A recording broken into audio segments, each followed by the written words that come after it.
This story is titled, Fiancé Refused to Stop His Best Man Speech at Our Wedding, even though I knew it would be a disaster because of my past.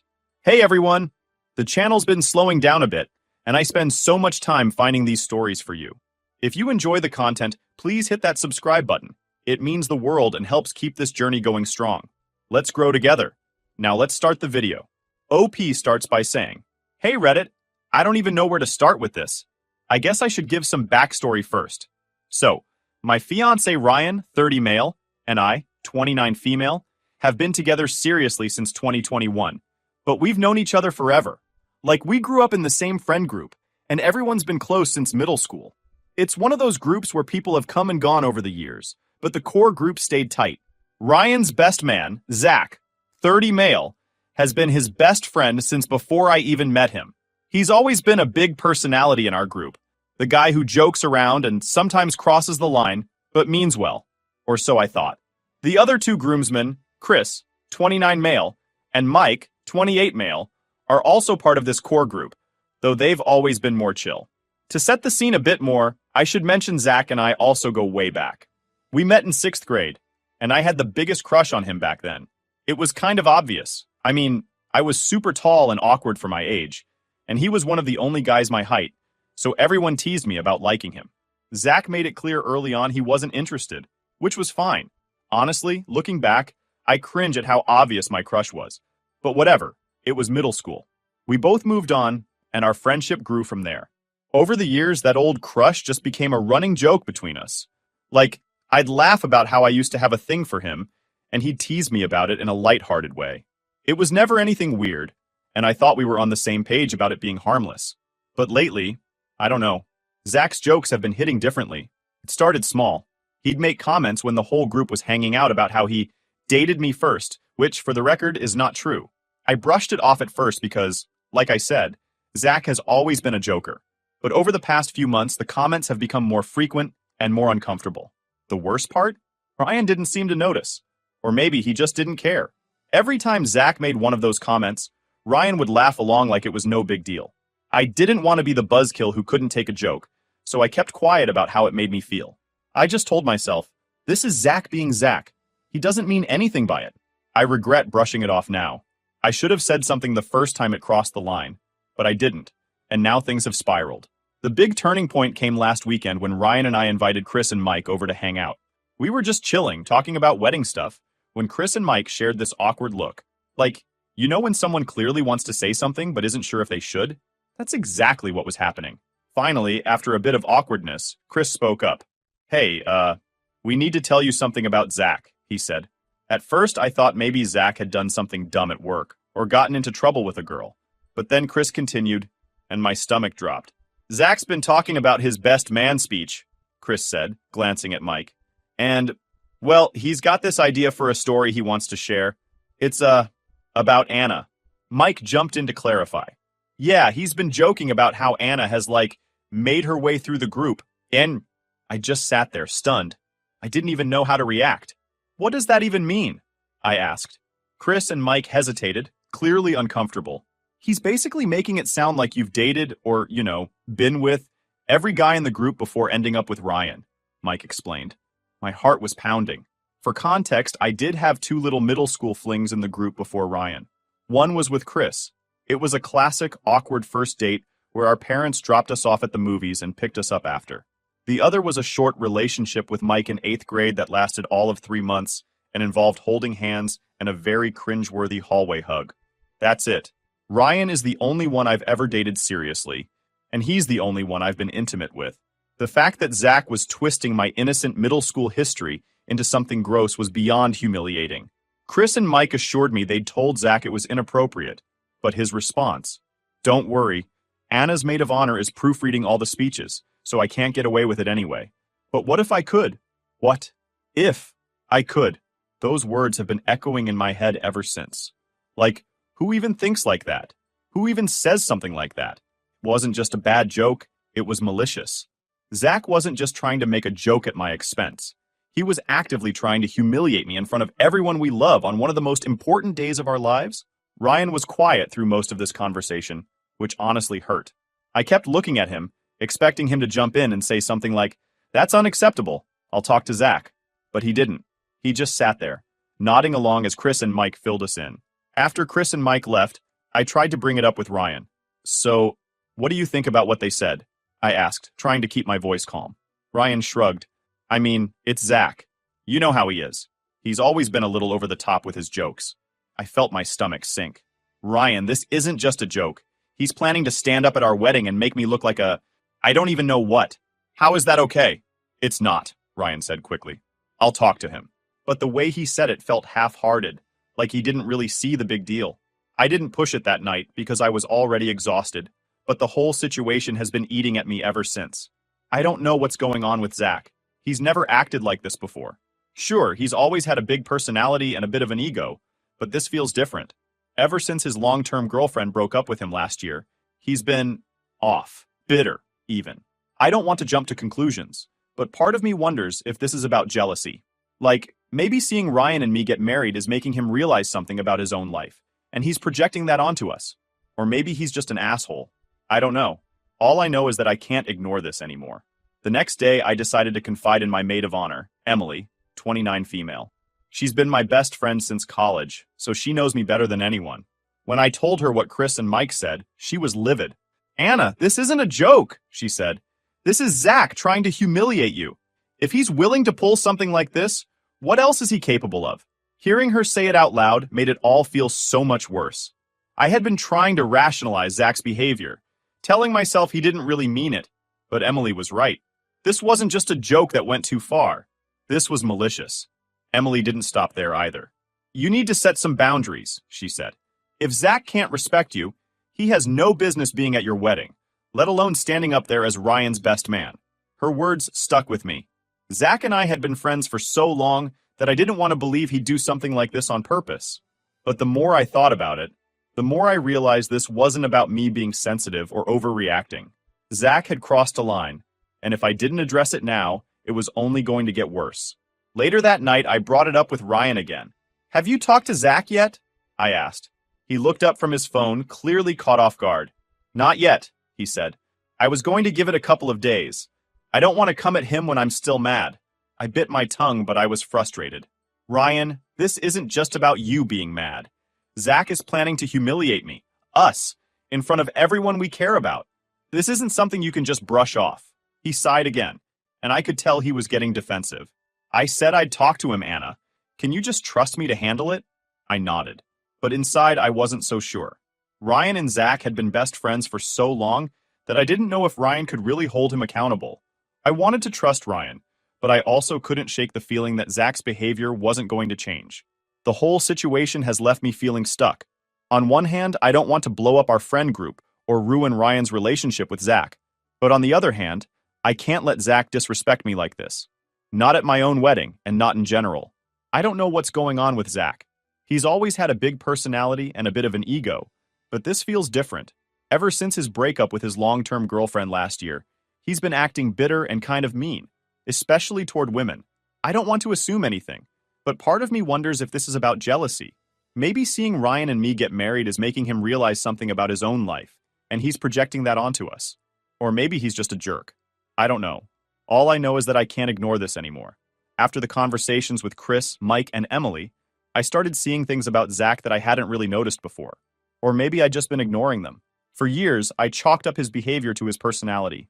Zach's always been the type of guy who dominates a room, cracks inappropriate jokes, and pushes boundaries. But this? This wasn't just Zach being Zach. This was different. I spent the next few days replaying everything in my head. It wasn't just the jokes about me being passed around the group. There was a pattern to Zach's behavior over the last year or so that I hadn't put together until now. Zach's long-term girlfriend, Natalie, broke up with him about a year ago. They were together for almost 5 years, and when she ended it, he was devastated. At first, I felt bad for him. We all did. Breakups are hard, especially after such a long relationship.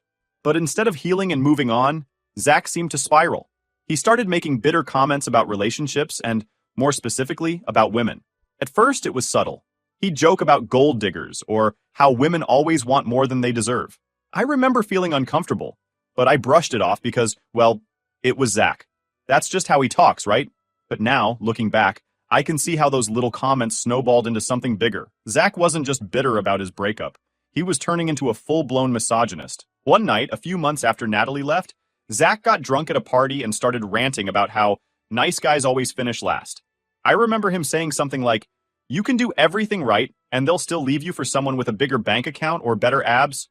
He was looking right at me when he said it, which felt weird, but I didn't think much of it at the time. Now, though, I can't help but wonder if he was projecting his bitterness onto me and Ryan. Speaking of Ryan, I started noticing that Zach's attitude toward him had changed too. They'd always been best friends. Inseparable, really. But over the past year, Zach's jokes about Ryan had taken on a different tone. He'd make comments about Ryan being whipped or how he'd lucked out with me. Once, when Ryan was talking about our wedding plans, Zach interrupted him with, "You sure you're ready to lock it down? Marriage is a trap, man." Ryan laughed it off, but I could tell it bothered him. He just didn't want to admit it. The more I thought about it, the more I realized that Zach's behavior wasn't just about me. It was about Ryan too. Zach couldn't stand the fact that Ryan was moving forward in life while he was stuck. Ryan was the first in our group to get engaged, and now he was about to be the first to get married.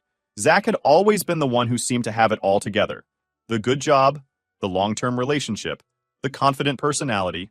But now, Ryan was the one settling down and building a future, and Zach wasn't. That's when it hit me.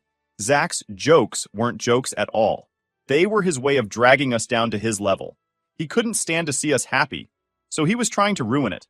After a few days of stewing over everything, I decided to confront Ryan again. I needed him to see what I was seeing. That Zach wasn't just being Zach, he was being toxic. "Ryan, we need to talk about Zach," I said one night after dinner. Ryan sighed, clearly not thrilled to be having this conversation again. "What about him?" "I don't think you're taking this seriously enough," I said. "This isn't just a joke that went too far. Zach is trying to humiliate me and you at our wedding. Don't you see that?" Ryan rubbed his temples. "I told you I'd talk to him, Anna. I don't think he means it the way you think he does." I felt my frustration boiling over. How else am I supposed to take it, Ryan? He's literally planning to stand up in front of our family and friends and make me look like someone I'm not. How is that okay? Ryan didn't have an answer. He just sat there, staring at the table. Finally, I said, "You need to talk to him. Soon. Because if he doesn't apologize and fix this, I don't want him at the wedding." Ryan's head snapped up. "You don't want him at the wedding? He's my best man, Anna. He's been my best friend since we were kids. And I'm your fiancé," I shot back. "Or does that not matter?" He looked torn, and for a moment, I thought he was going to argue with me. But then he nodded. "I'll talk to him." I felt a small wave of relief, but it didn't last long. I could tell Ryan wasn't fully on board. He still didn't see Zach's behavior as a big deal, and that scared me. If he couldn't stand up to Zach now, what was going to happen when Zach inevitably pushed boundaries again? The next day, Ryan finally called Zach to talk. I wasn't in the room, but I could hear bits and pieces of the conversation. It didn't sound like it was going well. After about 10 minutes, Ryan came back into the living room, looking frustrated. "Well?" I asked. "He said he didn't mean anything by it," Ryan said. "He said it was just a joke and that you're blowing it out of proportion." I stared at him in disbelief. "And what did you say?" "I told him it wasn't okay and that he needed to apologize to you," Ryan said. "But I don't think he's going to." Of course he wasn't. Zach never apologized for anything. He always found a way to make himself the victim. At that moment, I realized something that broke my heart. Zach wasn't the person I thought he was. The friend I'd known since middle school, the guy who used to make me laugh and always had my back, was gone. Or maybe he'd never really existed in the first place. I don't know what's going to happen next. Ryan says he's on my side, but I can tell he's struggling with how to handle this. Zach isn't just his best man. He's his best friend. And as much as I hate to admit it, I think Ryan is afraid of losing him. But here's the thing. If Zach can't respect me, or Ryan, enough to drop the jokes and apologize, then maybe he's not a friend worth keeping. Update 1 point. After Ryan's conversation with Zach, I was left feeling even more unsettled. Zach's refusal to apologize wasn't just disappointing. It was a slap in the face. This wasn't just a misunderstanding or a bad joke. It was deliberate. He knew exactly what he was doing, and he didn't care. The fact that Ryan still seemed hesitant to take a firm stance made everything worse. I know Zach is his best friend and has been for years. But at some point, there has to be a line, right? If this isn't crossing it, then what is? I decided to take matters into my own hands. If Zach wasn't going to apologize and Ryan wasn't going to push harder, I had to protect myself. First, I called Emily, my maid of honor, to vent and brainstorm a plan. Ryan talked to him, I told her. Zach basically said he didn't mean anything by it and that I'm overreacting. Emily let out an audible sigh. That's such a non-apology. He doesn't even think he did anything wrong. What did Ryan say? He told Zach it wasn't okay and that he needed to apologize to me, but Zach didn't. Ryan says he's on my side, but I can tell he's torn. Of course he's torn, Emily said. He's been friends with Zach for, 15 years? He probably feels like he's stuck between the two of you. Well, he needs to get unstuck, I said, frustration boiling over. This is our wedding. If Zach can't respect me, or us, then he shouldn't be there. Emily paused for a moment, then said, You know what you need to do? Take control of the situation. If Ryan won't step up, then you have to. Start with the speeches. No way should Zach have a mic at this wedding. She was right. I couldn't risk Zach using the wedding as his stage for some twisted joke. I talked to Ryan about it that night. Ryan, we need to have a serious conversation about the wedding, I said. He looked up from his laptop, already bracing himself. Okay. I don't want Zach giving a speech, I said bluntly. In fact, I don't want anyone giving a speech unless we approve it first. Ryan frowned. You don't trust him? No, I don't, I said. And honestly, I don't think you do either. Do you really think Zach isn't capable of saying something inappropriate, even after you talk to him? Ryan hesitated. I don't know. I'd like to think he wouldn't, but you're not sure, I finished for him. Exactly. And I'm not willing to take that risk. Ryan nodded slowly. Okay. No speeches unless we approve them first. I can talk to the DJ too, just in case. It wasn't a perfect solution, but it was something. At least I wouldn't have to sit there on my wedding day, worrying that Zach was going to humiliate me in front of everyone we know. But even with the speeches under control, I still felt uneasy about Zach being there at all. Every time I thought about him sitting in the front row, watching me walk down the aisle, I felt sick. I brought it up with Ryan the next day. I'm not sure I want Zach at the wedding, I said carefully. Ryan froze. Anna, he's my best man. And he's also someone who has been disrespecting me for months, I said. You said you talked to him, and he didn't even apologize. He doesn't think he did anything wrong, Ryan. Do you really want someone like that standing next to you on our wedding day? Ryan sighed and ran his hands through his hair. I get it, Anna. I do, but cutting him out of the wedding entirely? That feels extreme. Does it? I asked. Because to me, it feels like the bare minimum. He's been actively trying to humiliate me, Ryan. If the roles were reversed, if one of my bridesmaids was trashing you like this, what would you want me to do? Ryan didn't answer right away. Finally, he said, I'd want you to cut her out. Exactly. We left the conversation there for the night, but I could tell it was weighing on Ryan. He didn't want to admit it, but he knew I was right. Zach's behavior wasn't just about me, it was about us. By disrespecting me, Zach was disrespecting our relationship. And by refusing to hold him accountable, Ryan was letting it happen. The next day, Ryan told me he needed some time to think. I'm not saying no, he said, but this is a big decision. I need to figure out how to handle it. I agreed to give him space, but deep down, I was starting to worry. If Ryan couldn't stand up to Zach now, what did that mean for our future? Would I always come second to his best friend? Would Zach always have this kind of power over us? While Ryan was thinking things over, I started putting plans in place to protect myself. I talked to Emily about some backup ideas, just in case Zach did end up at the wedding. We decided to assign one of the groomsmen, probably Chris, since he seemed the most reasonable, to keep an eye on Zach and step in if he started acting out. I also asked the DJ to cut the mic immediately if anyone went off script during the speeches. It felt ridiculous to have to plan for this kind of thing, but I didn't have a choice. Meanwhile, Ryan stayed quiet. I could tell he was struggling, and part of me felt bad for putting him in this position. But at the same time, I couldn't shake the feeling that this wasn't just about Zach. This was about Ryan and me, and whether or not we were really on the same team. A week went by, and Ryan still hadn't made a decision. Every time I brought it up, he said he was still thinking. I tried to be patient, but it was hard. The wedding was only a few months away, and I needed to know where we stood. Finally, I sat Ryan down and said, We need to make a decision about Zach. I can't keep waiting for you to figure this out. This is our wedding, Ryan. We're supposed to be a team. He nodded slowly. I know, Anna, and I promise I'll have an answer soon. I wanted to believe him, but something in his voice made me nervous. I couldn't shake the feeling that Zach wasn't the only thing Ryan was doubting. Update 2.0.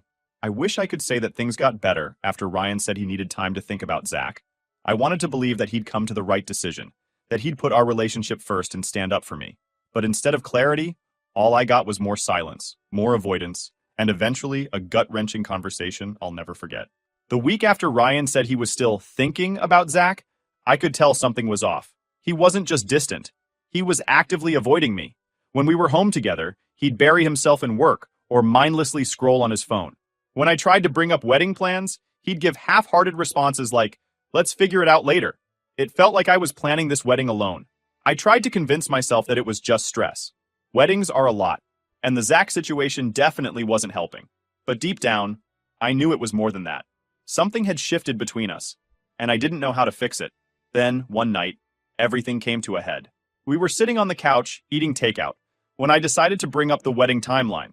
"Hey," I said, trying to keep my tone light, "we should probably finalize the ceremony schedule soon. The venue needs the details by next week." Ryan didn't look up from his food. "Yeah, sure." "Ryan," I said, more firmly this time, "can we talk about this? I need your input." He sighed and set his fork down. "Anna, I don't know if I can do this right now." My heart sank. "Do what?" "All of it," he said, running a hand through his hair. "The wedding, the planning, the pressure. I feel like I can't breathe." I stared at him, not sure how to respond. "What are you saying?" He hesitated, like he was trying to find the right words. "I'm saying I need time, Anna. Time to figure out if this is really what I want." It felt like the floor had been ripped out from under me. "If this is what you want?" I repeated. "Ryan, we've been planning this wedding for a year.